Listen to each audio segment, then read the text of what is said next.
Hi guys, good morning, happy Sunday. ఈ వీడియోలో ఒక సింపుల్ కర్బూజా జ్యూస్ మీకు చూపిస్తున్నాను. ఫస్ట్ కర్బూజా అవుటర్ పార్ట్ అంతా పీల్ చేసుకోవాలి.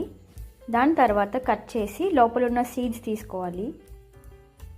ఇప్పుడు మనం కర్బూజాని స్లైసెస్ లాగా కట్ చేసుకోవాలి.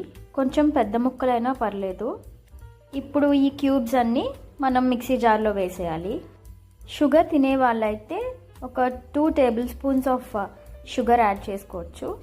నేనైతే దీంట్లో ఉన్న సీడ్స్ కూడా కొంచెం యాడ్ చేశాను. అండ్ ఐస్ క్యూబ్స్ కూడా యాడ్ చేసుకోవచ్చు. ఇప్పుడు క్యూబ్స్లా ఉండిపోకుండా మొత్తం అంతా గ్రైండ్ అయిందో లేదో చెక్ చేసుకుంటూ గ్రైండ్ చేసుకోవాలి.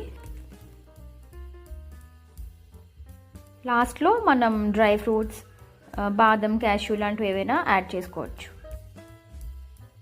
Thanks for watching.